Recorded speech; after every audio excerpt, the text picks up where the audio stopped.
Alright, good morning class. Now here we'll be talking of the objective type sessions, objective type questions abhi hum karenge. Now we have completed the entire syllabus. So here we'll be talking of the objective type questions on unit 5 and unit 6.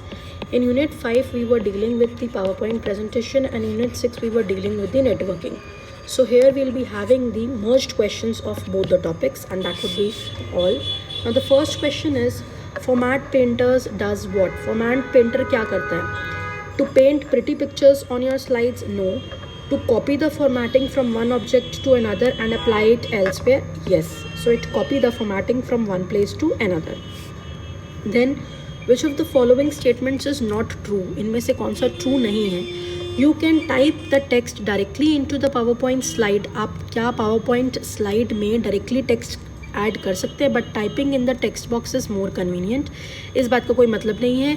Text box के अंदर ही हम लोग power point में हम directly लिखते नहीं हैं, हम लोग लिखते ही टेक्स्ट बॉक्स के अंदर है.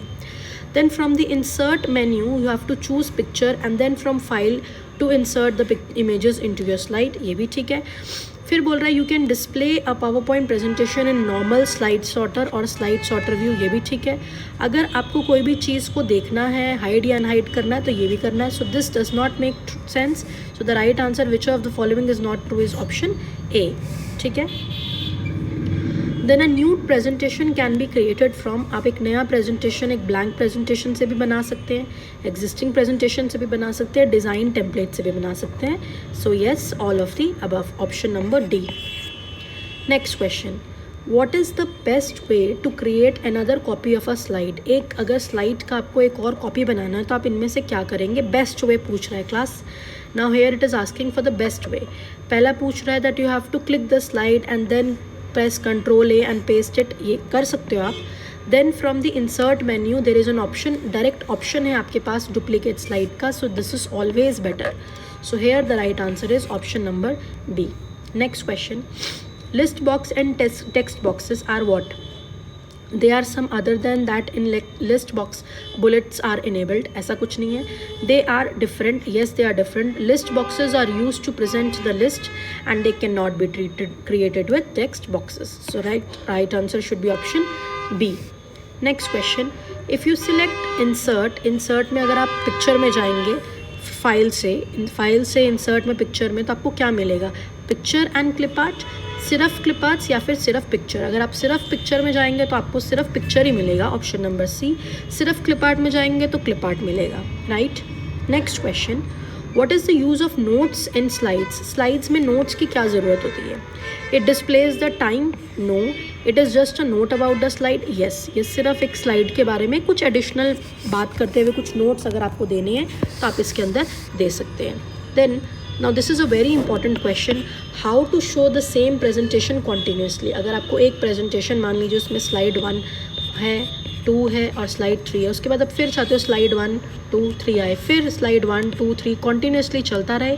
उसके लिए आपके पास सेटअप स्लाइड शो में एक ऑप्शन होता है जो आप सबको ट्राई भी करना है. That is by enabling loop continuously until escape. आपको लूप कॉन्टीन्यूसली करना है until escape. Then to edit an already inserted organizational chart. आपने एक चार्ट इंसर्ट कर लिया है, उसको अगर आपको ऑलरेडी इंसर्ट कर लिया है, उसको अगर आपको एडिट करना है तो आप क्या करेंगे? Double click. Yes, double click से ये काम हो जाता है. You have to double click on the chart. Then which is the menu to create a text box on a slide. अगर आपको एक स्लाइड में टेक्स्ट बॉक्स बनाना है तो आपको वो मिल जाता है इंसर्ट में टेक्स्ट बॉक्स में.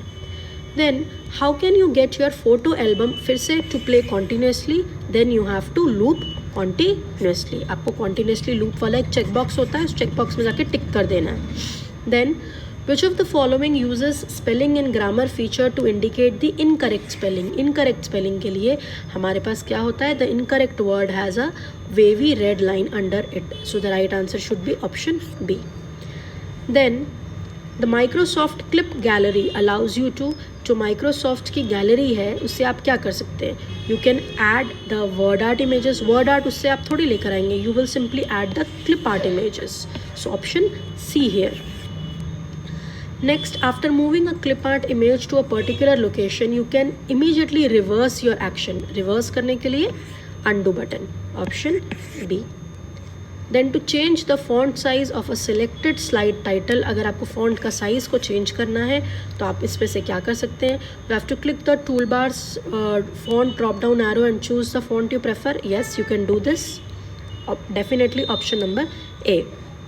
Then which of the following protocol is used for remote terminal connection service? remote terminal connection service के लिए हमारे पास क्लास होता था telnet, that is for remote terminal connection service. FTP क्या होता था, file transfer protocol. UDP user datagram protocol. RARP reverse address resolution protocol. और ये कुछ अलग लेयर्स पर यूज़ होते थे. Telnet is for remote terminal connection, यानी कि अगर मैं सिस्टम ए पर हूँ और मेरा सिस्टम बी से मैं सिस्टम ए पर एक्सेस चाहती हूँ तो उसके लिए मुझे पहले टेलनेट को इनेबल करना है. Next question, which of the following terms is just the collection of networks? तो कनेक्शन ऑफ नेटवर्क्स को हम लोग बोलते हैं internet. Next, Bluetooth is an example of definitely not wide, not virtual, not local. It is an example of personal area network. Now the application layer of OSI model में जो application layer है that is at 7th layer. Then FDDI क्या है? FDDI जो है आपका Fiber Distributed Data Interface, जो cabling के related है. This is actually following your star network. ठीक है. Then which of the following is the fastest type of computers? इनमें से कौन सा fastest type of computers है? So definitely your personal computer or you can say your laptop. वो उसके भी बाद आया है. So your laptop is the fastest computer. Then which can read the data and convert it to a form that a computer can use? Computer को use करने के लिए कौन सी ऐसी चीज़ है जो कि डेटा को रीड करके कन्वर्ट भी करेगी? That is something known as your control unit. Input device सिर्फ डेटा को इनपुट करती है. स्टोरेज का काम सिर्फ स्टोरेज का है. लॉजिकल काम सिर्फ लॉजिकल ऑपरेशंस करने का है. So here the right answer is option A.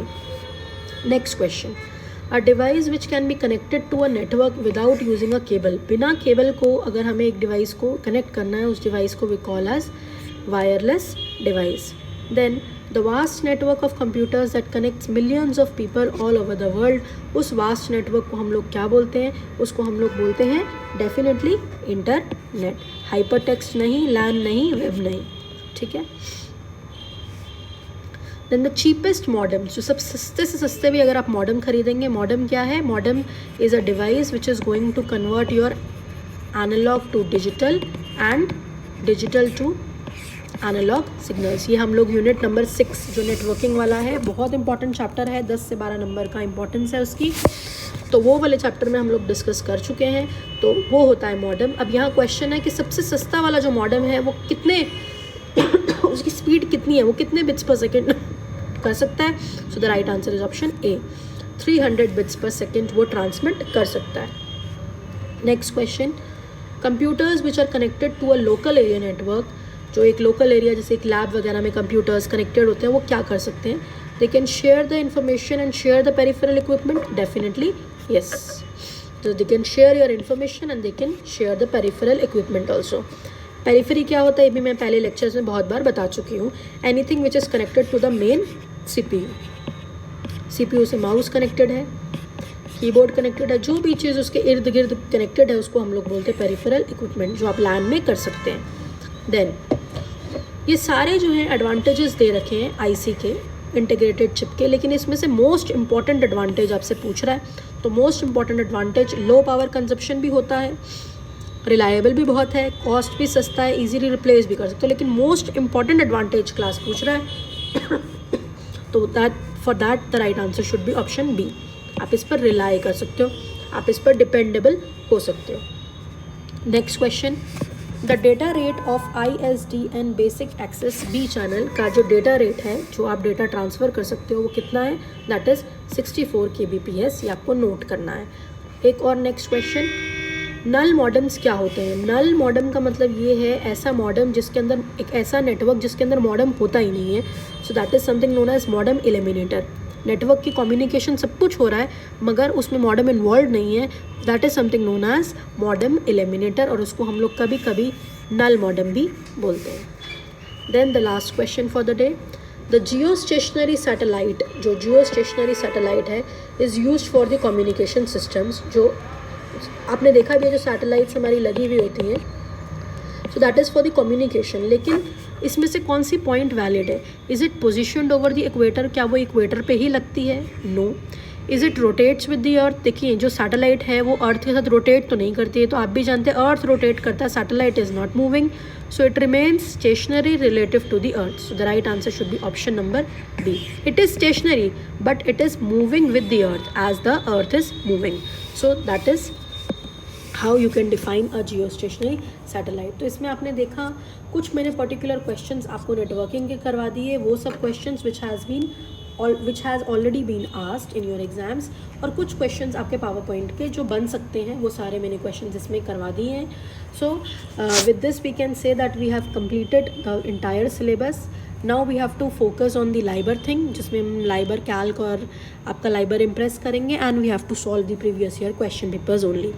In case class, if you are going through any lecture, if you are facing problems, do comment in that. And if you are liking the videos, if you are regularly following the videos also, then please do like, share and comment also class. ठीक है? So that is all for today. Next time we'll be moving, I'll be coming with a new topic that would be your LIBOR calc. So that is all. Thank you.